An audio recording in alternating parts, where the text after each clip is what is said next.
Eldin, ¿qué hacer entonces cuando la realidad es demoledora frente a la literatura? Uriel, es algo bien triste reconocer que hay muchas obras que van a desaparecer. Va a desaparecer El Quijote, La Guerra y la Paz, La Comedia Humana, En Busca del Tiempo Perdido, libros de más de 1000 páginas, obviamente. Ha escrito muchos libros, se ha convertido en un investigador, en alguien que está trabajando la literatura, pero desde diferentes ópticas. Muchos dicen que la literatura juvenil es una basura ahora, que no sirve para nada. Sí es preocupante que los maestros de literatura no lean. Cuando yo me vuelvo dependiente de la red social, me vuelvo un adicto. Adicto significa sin dicción, sin habla. Y vemos que toda la literatura es universal y es humana y tiene que ver con todos nosotros. Hola, bienvenidos a este nuevo proyecto de Testimonio de Nariño, podcast para pensar en serio. Soy Uriel René Guevara Revelo y entrevistaré semanalmente a personajes con trayectorias de vida y experiencias que nos harán pensar en serio. Nuestro invitado de hoy, Eldin Guevara, un investigador de la literatura de todos los tiempos para los tiempos de hoy. Eldin Guevara se graduó en literatura española de la Universidad del Cauca y desde entonces ha ganado concursos de cuento y poesía, ha escrito variedad de libros y ha estado en numerosos escenarios dando a conocer sus sueños y sus realidades a través de la vida y la palabra. En este episodio hablaremos de las crisis de la lectura y la escritura, la inteligencia artificial y la adicción a las redes sociales, con sus efectos adversos y perversos en la mente de la gente. En nuestra página, en nuestra plataforma mejor, encontramos un relato, se llama La Píldora, y dice lo siguiente. Mi madre, Rosario, toma píldoras para todo. Ella toma lorazepam para descansar los domingos y festivos. Ingiere ribotril cuando está muy triste, fluoxetina cuando está eufórica y trazadona cuando está de mal humor. Toma ácido valproico cuando va a trabajar a la escuela y 3 anticonceptivas cuando está tensa y quiere relajar su depresión con papá.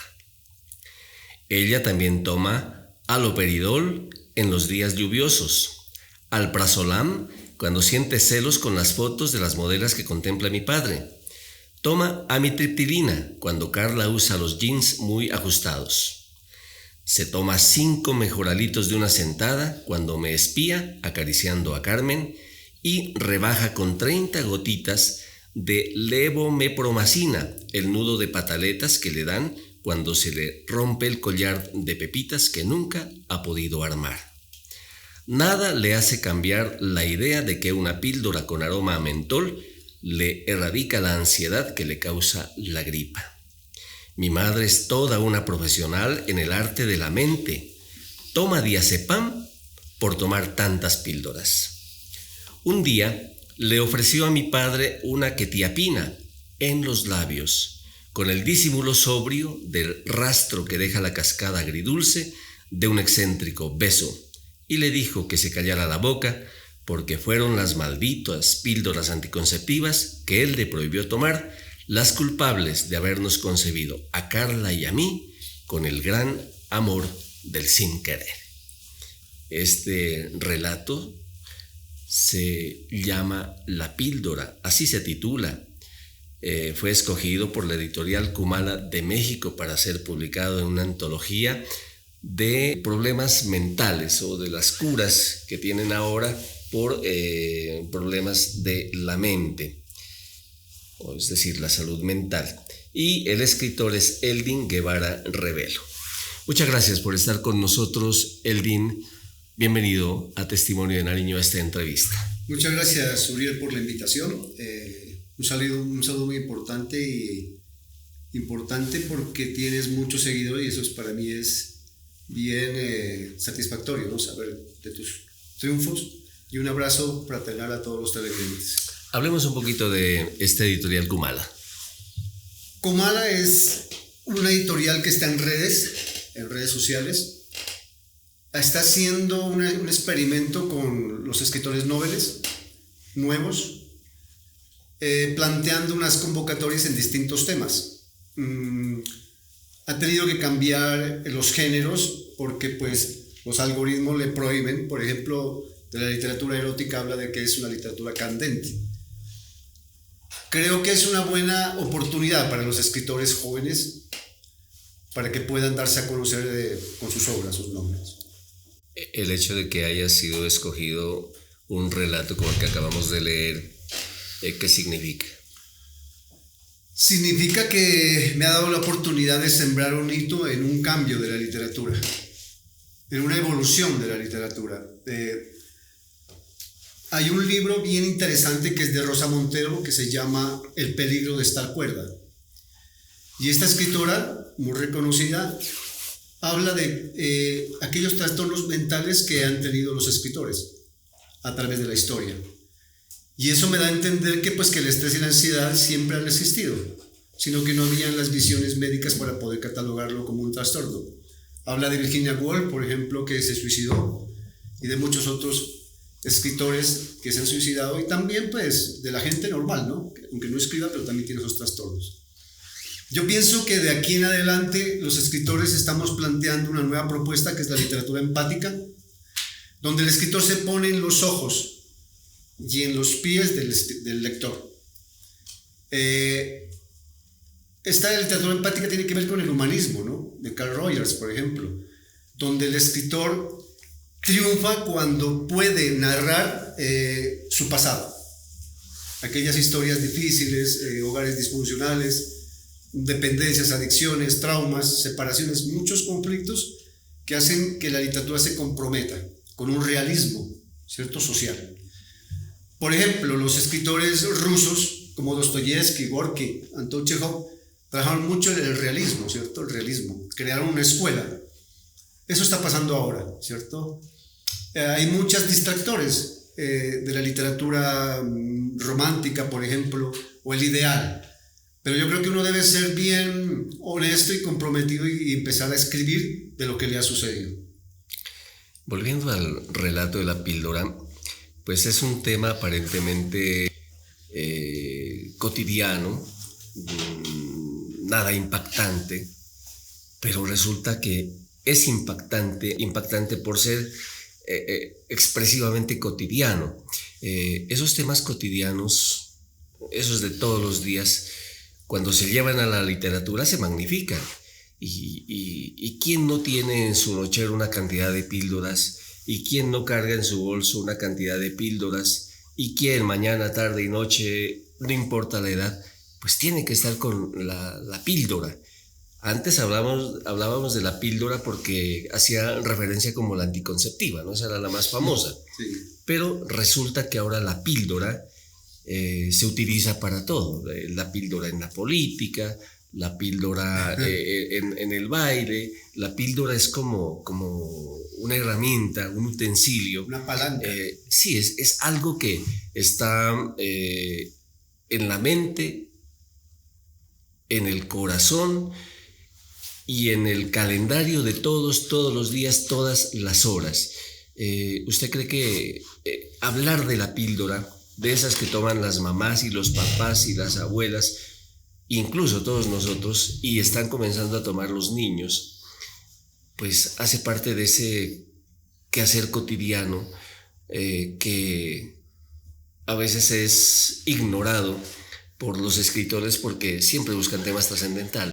Claro, yo pienso que somos víctimas de la muerte silenciosa de la presión alta. Los seres humanos ahora, por los conflictos, sobre todo, yo pienso que en los países más violentos existe más la depresión y la ansiedad, y donde más se toma pastillas y medicamentos para tratar de trascender los problemas mentales. Hay gente que no duerme, hay gente que duerme mucho, hay gente que toma una pastilla para tratar de olvidar un amor, otro toma pastillas para enamorarse. Hay distintas clases. Pienso que estamos condenados a vivir de un medicamento que no sana, pero que trata. Yo pienso que son temas de la salud mental, son temas importantes para tratar en la literatura. Los jóvenes son personas que deben evitar el tomar medicamentos. Y la literatura juvenil, una característica de la literatura juvenil que está en boom ahora, es que los libros deben ser terapéuticos. ¿Terapéuticos en qué sentido? En que por medio de la palabra yo trato los problemas que me ocurrieron a mí y no quiero que le ocurran a los jóvenes. La literatura juvenil está mal definida actualmente. Muchos dicen que la literatura juvenil es una basura ahora, que no sirve para nada. Simplemente los que hablan así se refieren a aquellos libros que son una carátula bonita, donde simplemente buscan vender. Los bestsellers son antiliteratura, son subliteratura. Y yo cuando hablo de que hay literatura empática, donde es la literatura universal que ofrece los remedios, la catarsis y la purificación y la cura. Cuando yo hablo de Hamlet, siempre reitero y es recurrente mi concepto de Hamlet, porque tiene unos alcances importantes, y es sobre todo cuando trata a Ofelia. Ofelia se suicida. Ofelia tiene depresión, tiene miedos, ansiedad y depresión, ¿cierto? Y ella tiene demencia porque tiene olvido. Eso, ¿no? Locura es repetir los mismos errores buscando resultados diferentes, pero la demencia es olvido. Entonces, ¿cómo una chica que tiene depresión puede tener este referente de Ofelia para sanar su depresión? Ella empieza a narrar por qué tiene depresión, porque le matan al papá, porque el novio la deja y porque el amigo que es su confidente no está. 3 duelos. La chica que está leyendo Hamlet, no un libro de autoayuda, sino un libro empático, se da cuenta de que Ofelia tiene unos momentos de salvación, ¿cierto? Donde la chica lee a Ofelia y dice, yo pensé que yo era la única que padecía eso, pero Ofelia también sufre de eso, yo no soy la única. Pues tiene una referente, eso le puede ayudar. Yo tengo aquí un libro, por ejemplo, de Paulo Coelho. Yo sé que Coelho es un escritor bestseller, mundialmente conocido, muchos seguidores, y muchos entrarán a contradecirme por lo que yo digo que este libro no hace parte de la literatura estética universal. Es un bestseller, es antiliteratura y subliteratura que no está clasificada dentro de la literatura. Y aquel profesor de literatura que me está mirando no debe recomendar este libro a un estudiante, si es profesor de español y literatura. Él debe recomendar a Hamlet, porque Hamlet es literatura. Esto es autosuperación. Esto no está dentro de la clasificación de la literatura universal. Bueno, volviendo al relato de la píldora, pues es simpático leerlo, y cada vez que uno referencia la píldora para la ansiedad, para el dolor, incluso la anticonceptiva, pues se va dibujando la imagen de los seres queridos, los seres próximos. Pero quizás, Elgin, hay una imagen muy bella que es para mí el trasfondo de este relato, porque no hay gotas que puedan superar ese dolor que tiene la mamá, porque no puede hacer nunca un collar de pepitas. Y sabemos nosotros que esos collares de pepitas son una artesanía, pero al mismo tiempo son como un rompecabezas entre el alma y la tranquilidad, el desahogo, la terapia que tiene una mamá para ir construyendo una cadenita, o el collar de perlas, dicen en el despecho. ¿Usted cree que la píldora sí es una opción sanadora o simplemente es una adicción? No es sanadora, es distractora. Las píldoras no sanan, no curan. Es más probable que cure el área espiritual, donde tú confiesas con personas confiables tu pasado y te nivelas. En cuestión con las madres deben estar muy preocupadas, viven preocupadas por el grado de intolerancia, de conflictos sociales que hay para los jóvenes.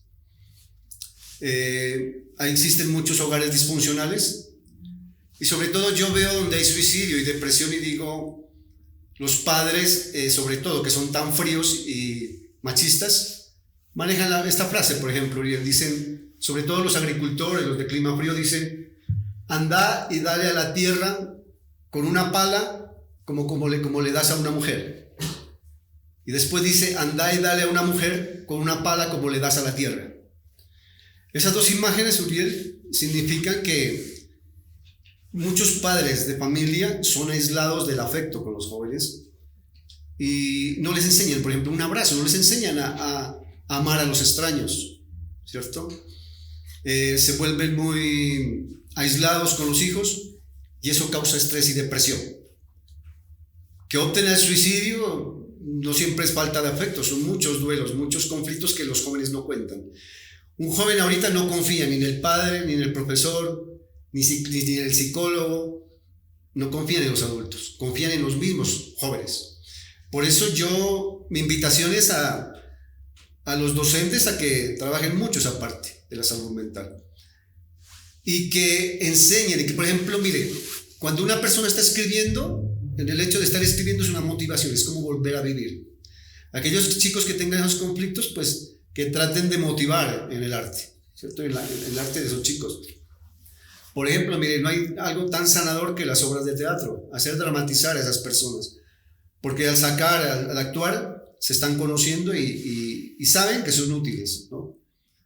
Eso es lo que yo entiendo en esta parte de las madres que están preocupadas, ¿cierto? Siempre buscan ayuda con los chicos que se van por otros caminos, adictos de dependencia, y hay algo bien difícil que se está manejando y es el pulpo lector, que yo digo, ¿no? El síndrome del pulpo lector, donde somos unas personas que tenemos 8 tentáculos, 8 brazos, cada uno tiene una red social y un dispositivo electrónico. Cuando yo me vuelvo dependiente de la red social, me vuelvo un adicto. Adicto significa sin dicción, sin habla. Mire que los jóvenes no expresan mucho, se aíslan, están solos. No, el hecho de que tú les regales, le hagas regalos costosos, celulares, ropa, no los va a aliviar. Cuando tú ves estudiantes de 7º grado que son indisciplinados, vas y haces una indagación con los padres y los padres están separados y están peleando. Los chicos saben eso. Pero te das cuenta que en el grado 11 los padres no se han unido, se han juntado para los dos poder ayudar al chico, entonces al joven. Entonces hay un cambio del grado 7 al 11, donde ya está la presencia de los dos padres. Yo digo que si los padres estén separados, pero que participan de la evolución del chico, ayudan a superar la depresión.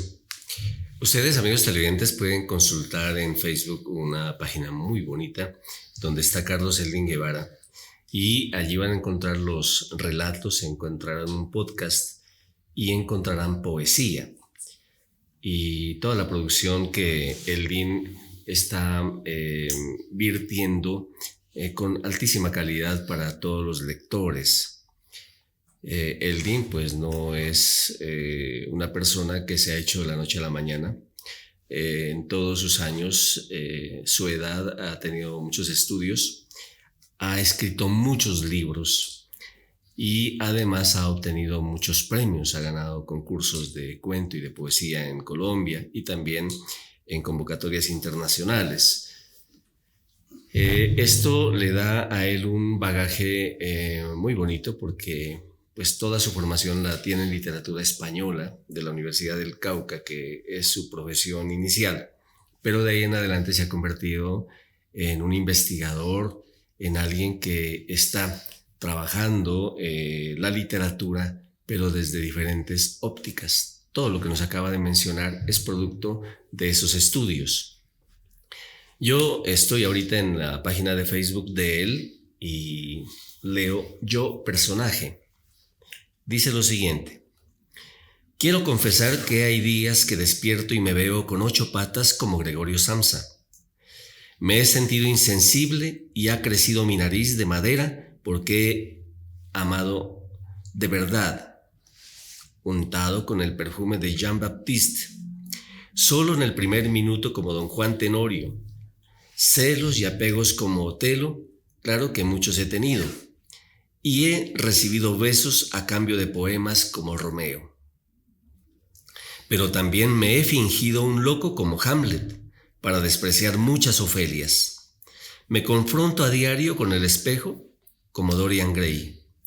Repito, me confronto a diario en el espejo como Dorian Gray y he creado mundos mágicos como el gran Aureliano.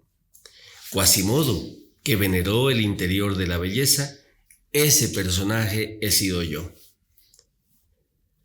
y como Quijote incauto anduve detrás de un corazón inamovible. Drácula, Sherlock Holmes, Edipo, Siddhartha y Peter Pan. ¿Cuántos papelones que he representado?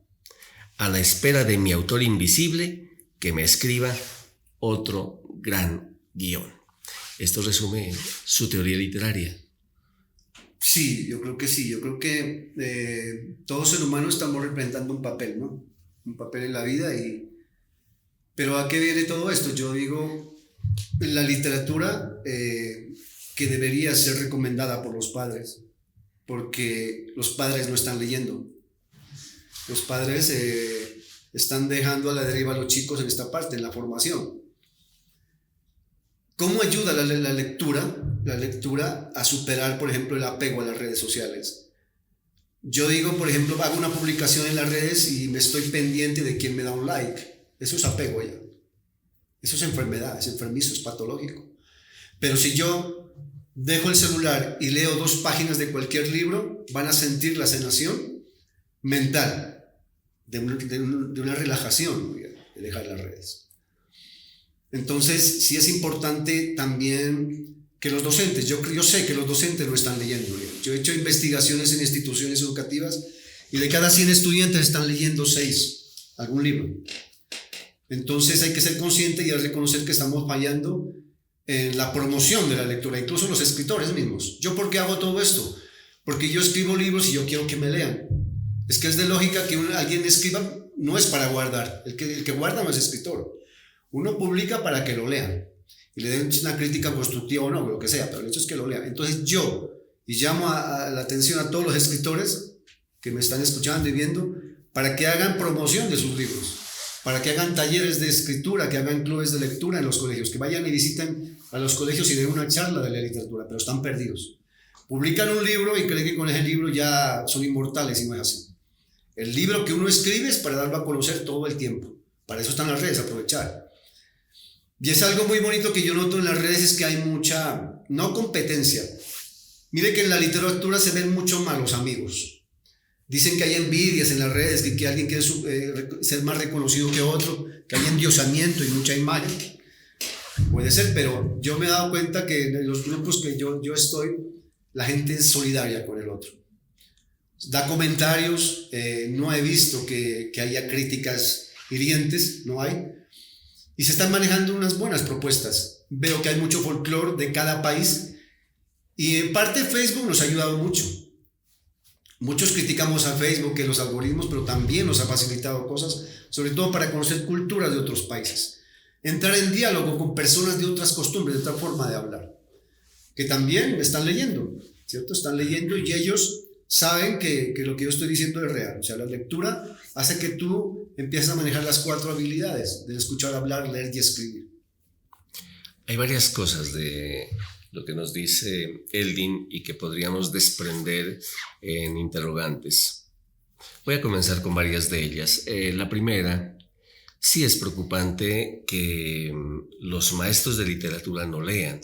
Creo que leyeron en la universidad en sus épocas muchísimos por gusto y por afición, pero obviamente otros por obligación.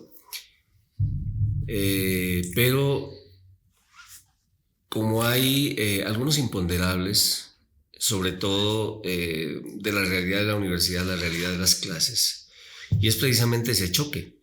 Si llega el maestro y le dice, bueno, en 10º tienes que leer el Quijote y en 11 la Ilíada o la Odisea, los niños, los jóvenes, sobre todo los jóvenes de esos cursos o de esos grados, ya no les interesa ni el Quijote, ni la Ilíada, ni la Odisea como libros inmensos, como mamotretos, digámoslo así, pero sí les encanta que saquemos al Quijote, que saquemos a Ulises fuera de esos contextos y los convirtamos en héroes o en referentes de pensamiento. Y entonces el maestro ya no va a leer toda la Odisea para decir que Ulises fue el genio de la mentira o el estratega del engaño. Y que el Quijote pues tuvo una locura, pero una locura bastante razonable. es un castigo poner a leer a un estudiante de estos tiempos una obra descomunal, pero sería excepcional y un logro es extraordinario que se lo hiciera. Es como cuando a nosotros nos obligaban en la universidad a leer Gargantúa y Pantagruel. Y entonces uno decía, bueno, ¿qué tiene que ver François Rabelais con nuestra literatura? Y vemos que toda la literatura es universal y es humana y tiene que ver con todos nosotros. La pregunta es entonces, si un maestro que no sabe leer, o no le gusta leer, o no acostumbra leer ya, porque también ha sucumbido en el lenguaje de redes, con los papás que también casi son de la misma generación de los maestros, pues están prefiriendo las redes, sacar de contexto los personajes.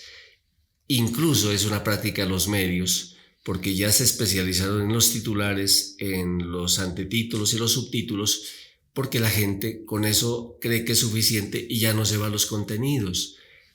Eldin, ¿qué hacer entonces cuando la realidad es demoledora frente a la literatura? Uriel, es algo bien triste reconocer que hay muchas obras que van a desaparecer. Va a desaparecer El Quijote, La Guerra y la Paz, La Comedia Humana, En Busca del Tiempo Perdido, libros de más de 1000 páginas, obviamente. Eso es lo que se avecina. Y yo pienso por ejemplo en Marcel Proust, que él escribió con vela y escribió con pluma y escribió más de 15.000 páginas. García Márquez, en máquina de escribir, escribió muchas obras, pero cada vez se está reduciendo. Ya hablamos de novela corta, ya vemos que en los concursos dice relato corto, microrrelato, se está reduciendo porque uno no tiene la energía de leer. Entonces, ¿qué debe hacer el docente? El docente debe buscar estrategias. Yo lo invito al docente a que busque una estrategia para leer un clásico de la Odisea, por ejemplo, que tiene 48 capítulos, donde cada estudiante lea un capítulo y lo exponga en 5 minutos y todos leemos la obra. Esa es una campaña que podemos hacer. No recomendar a los estudiantes ver las películas. Por ejemplo, hay películas bien interesantes, por ejemplo, de Oscar Wilde, El retrato de Dorian Gray, es una película de Colin Firth bien lograda. Pero no, o sea, uno debe leer el libro y luego recomendar a ver la película. Porque muchos están aparentando ser lectores solo por medio de películas. O sea, yo leo la película y voy a decir que leí el libro, y no es así, es un engaño. Entonces, mire, yo invito también a leer mucho la literatura juvenil, lo que se está presentando ahora. Yo, ¿cómo defino la literatura juvenil? Es un género que se está haciendo en dos frentes. Lo que no han podido definir los críticos, y es que hay libros escritos por jóvenes, y hay libros infantiles y juveniles, y hay libros escritos por adultos. Por ejemplo, Mark Twain tenía 41 años cuando escribió Tom Sawyer, pero la maestría en que lo hizo para poder captar la personalidad de un niño es magistral. Robert Louis Stevenson, 34 años. La escritora más joven, más precoz, fue pues Mary Shelley, tenía 21 años cuando hizo Frankenstein. Y Frankenstein es un libro actual porque trata de un ser que es cosido por partes. Ese es el símbolo de la literatura, es el absurdo, donde Frankenstein es una persona horrible en esta época de imagen y apariencia, es horrible, pero el corazón de él no lo ha tenido nadie en la literatura. O sea, es una persona empática, es una persona que sufre por su apariencia, pero que pues da una alternativa de quererse a sí mismo y el amor propio.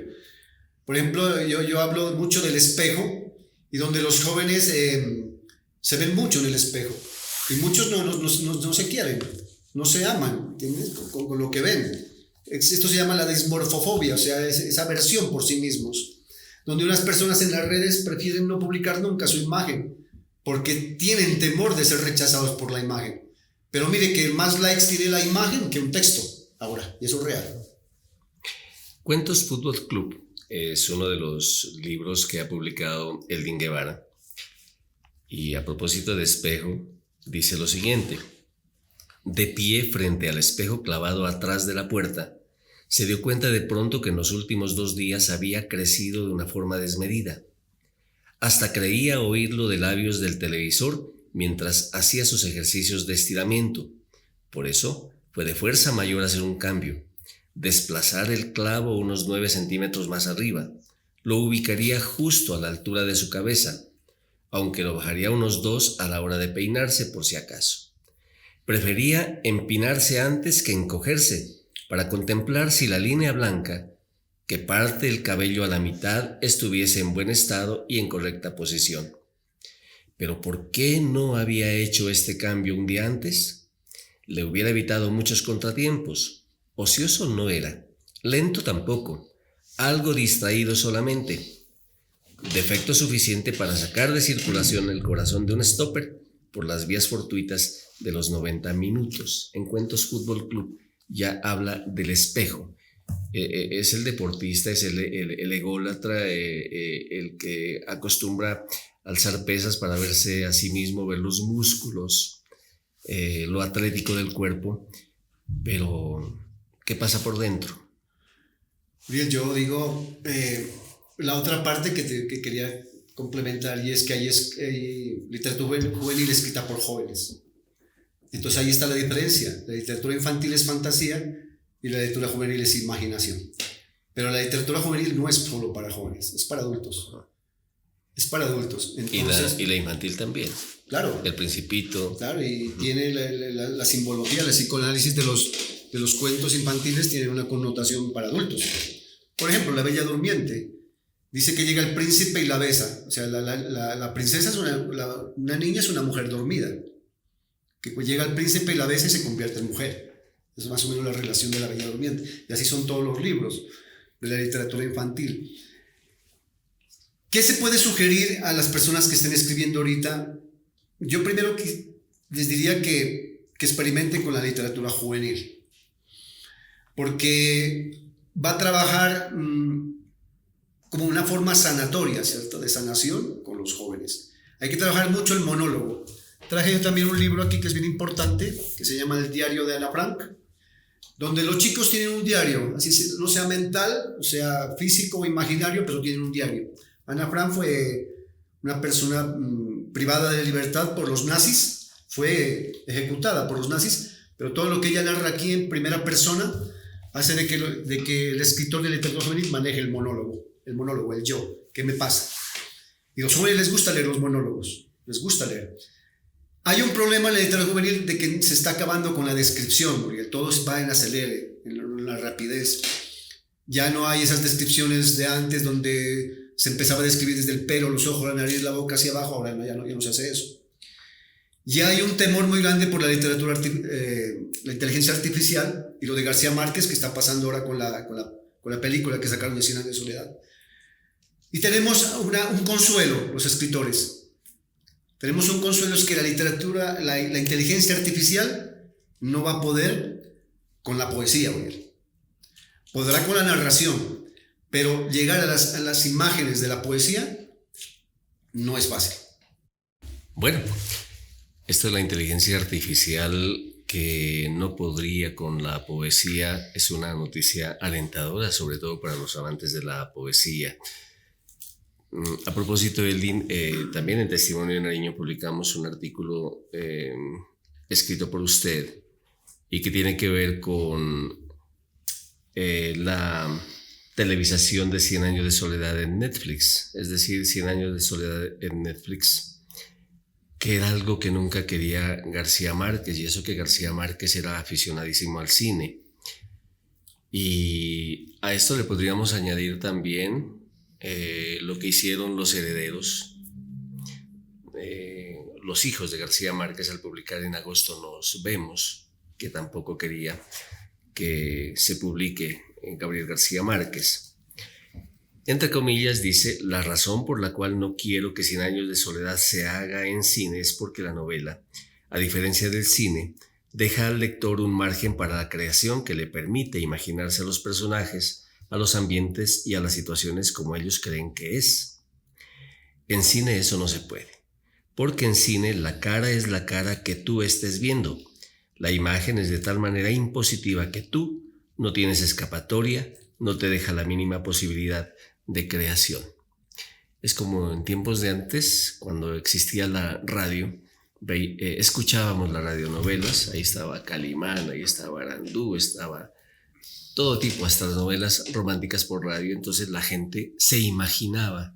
En cambio la televisión muestra cosas, ve, y entonces ya uno no tiene la cabida para la imaginación. En su artículo, Eldin, usted rechaza este tipo de cosas que han hecho los herederos, porque dice textualmente: rechazo total a la codicia de los herederos de García Márquez, ignorantes del esfuerzo artístico de Gabo y su interés de enriquecimiento ilícito por algo que no les pertenece. Ahora el realismo mágico se transformará en efectos especiales computarizados de la ciencia ficción y se hará realidad en la gran mentira de la inteligencia artificial. La pregunta puntual, Eldin, es que si leemos En agosto nos vemos, y seguramente si veremos en Netflix 100 años de soledad, jamás se va a igualar a lo que hacía o hizo García Márquez, porque García Márquez se caracterizó esencialmente por el estilo. Sí, Uriel, yo creo que los efectos especiales queman la imagen literaria. Cuando yo pienso que los robots no tienen sentimientos y no les funcionan los sentidos del olfato, de la vista. Cuando yo hablo de esto y hablo de la sinestesia, o sea, la combinación de sentidos, como oler un color, es algo que yo le hablo como de ventaja de que la inteligencia artificial no lo va a poder hacer, no lo va a poder reproducir. Tal vez dirán un olor, mostrará una imagen de una nariz con algo, pero en sí las figuras literarias le va a costar mucho representar a la inteligencia artificial. Claro, una crítica a los herederos, ¿no? Porque, o sea, no sienten lo mismo que sintió un escritor, ¿no? Al escribir tantos desvelos, tantas cosas que tuvo que pasar para escribir y que él mismo diga que no se represente, ¿no? Sin embargo, pues esperemos que no siga pasando con... Hay libros que sí se pueden representar y hay otros libros que no, pienso yo, ¿no?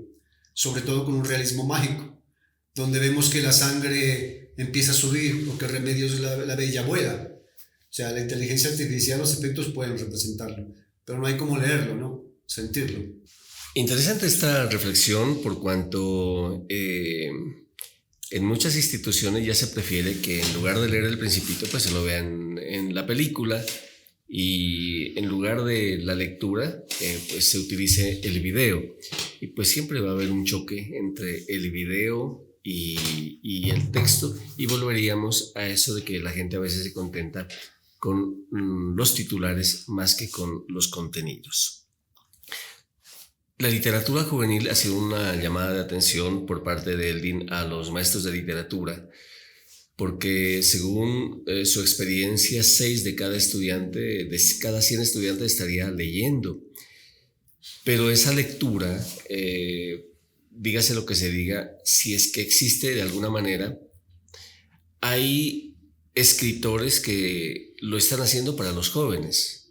Y uno de ellos es Stephen King, uno de los escritores que no ha obtenido el Premio Nobel de Literatura, pero que tiene más de 100 libros y millones de lectores, porque escribe para los jóvenes. Famosísimas obras de Stephen King, por ejemplo, El Resplandor, que se llevó al cine y que eso pues causó mucho impacto porque era una película de misterio, de terror, y eso como que es el atractivo, así como Ojos de Fuego, por ejemplo, que es la otra novela famosa de Stephen King. ¿Por qué los jóvenes están prefiriendo el terror, prefiriendo el miedo en sus lecturas? Porque si nos vamos a los niños, la mayoría de videos exitosos no son angelicales como los de Disney o de los hermanos Grimm, de los de antes, rescatando eso de las brujas y de los monstruos. Sobre todo, ahora los niños están muy familiarizados con esos dibujos de monstruos y de seres inexistentes y feos. Uriel, yo creo que la literatura de horror, de suspenso, pánico, influye mucho en los jóvenes porque los mantiene despiertos y activos. en relación con las redes.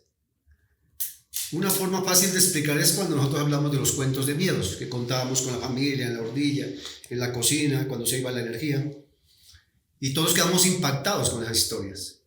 ¿Qué hizo Stephen King? Stephen King retomó mucho lo de Edgar Allan Poe, donde Edgar Poe es el creador de la literatura policíaca, de la literatura gótica, que ahora se conoce como la de vampiros y hombres lobo y esas cosas. Él fue el pionero, donde se habla de que el asesino es el último en descubrir. Y a medida que se va leyendo, pues el escritor crea una estrategia para que el lector no se distraiga. Luego de Edgar Poe viene H.P. Lovecraft con los cuentos de terror, y luego aparece Stephen King, que retoma de los dos maestros, imagínense. O sea, es una influencia muy, muy admirable, ¿no? Entonces, Stephen King, ¿qué hace? Él toma los asesinatos, los psicópatas, los fantasmas, y hace que los jóvenes pues se sientan, se alteren, ¿cierto? Generalmente lo ven de noche, se alteren, y sobre todo lo más importante es que Stephen King crea narradores. Por ejemplo, muchas personas cuando han escrito 2 días, 5 o 10 horas diarias, hay un estrés de escritura. Pero para retomar después, muchos tienen muchos rituales. Por ejemplo, prender una vela, escuchar rock para activarse.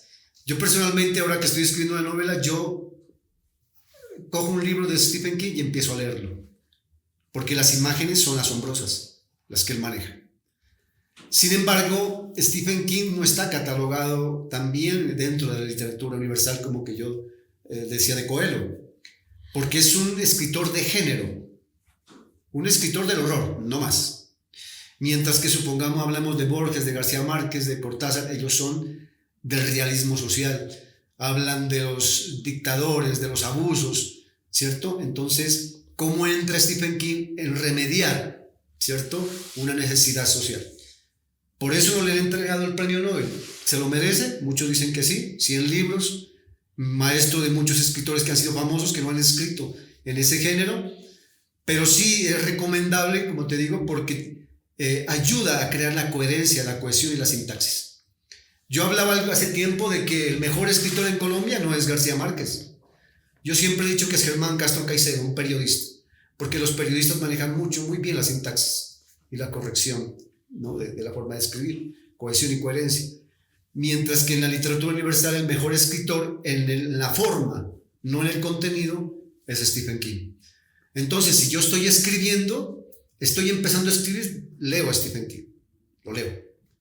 Que si ya se hace un descendiente de ese género, pues va a cometer un error porque Stephen King lo va a ensombrecer. Es como digo, yo como colombiano no puedo leer a García Márquez, porque García Márquez me va a ensombrecer con lo macondiano, con el estilo. No puedo, siendo nariñense, no puedo leer mucho a Río Arturo, porque Río Arturo me va a ensombrecer con el paisaje telúrico, con la literatura telúrica, ¿cierto? Ya está. Debo buscar otras opciones, otros estilos personales. Bueno, y esa es una gran lección también. Dice un adagio que de pronto lo creó un escritor, que decía, bienaventurados sean mis imitadores, porque de ellos serán mis defectos. Y a veces la gente fracasa en la escritura porque trata de hacer algo que ya han hecho otros. Los que escribieron al estilo de García Márquez, todos fracasaron porque no había otro como García Márquez. Es como lo que pasa con los émulos de la canción. Los que imitan nunca van a ser iguales y mucho menos mejores que los originales. Por eso el estilo es algo esencial para los que quieren escribir. Yo pienso que tenemos mucho material ahora, mucha inspiración. Yo no creo en las musas, yo creo en la vivencia. Yo pienso que un escritor escribe mejor o cuando ha vivido cosas difíciles. Pues García Márquez decía, no hay que joderse para escribir literatura, ¿no? Decía él, aunque él aguantó hambre, ¿no?, en París. Y escribir bonito es mi lema, que no es escribir literatura. Escribir bonito no es escribir literatura. Escribir bellas imágenes, no. O sea, debe haber un compromiso, como lo tenían los realistas, como lo tienen muchos escritores, de denuncia, de mostrar aquellos defectos y las injusticias que hay en el mundo, ¿no? Yo pienso que esa literatura es la que más va a permanecer.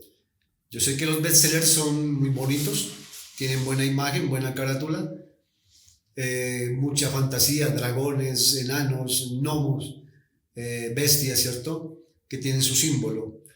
Pero también yo creo que una literatura juvenil escrita con el realismo, creo que triunfa más. Bueno, Eldin, y en el tema de las redes sociales, pues hay muchísima preocupación por lo que se está usando y abusando. ¿Dónde está como el secreto para no depender tanto de redes y comenzar a generar nuestros propios estilos? Bueno, antes sí, es muy buena tu pregunta porque es una alerta, ¿no? Una alerta que uno tiene, porque hemos visto muchas plataformas digitales que están haciendo mucha difusión para cómo escribir mi primer libro, ¿cierto? Y hay un gran error, de entrada hay un gran error cuando dicen corrección de tu estilo. La Real Academia de la Lengua dice pues que el estilo es una forma de escribir personal, que nadie se la puede cambiar. Ellos hacen alusión que corregir estilo es cambiar la ortografía, la coherencia, la cohesión, y no está bien tomada esa definición.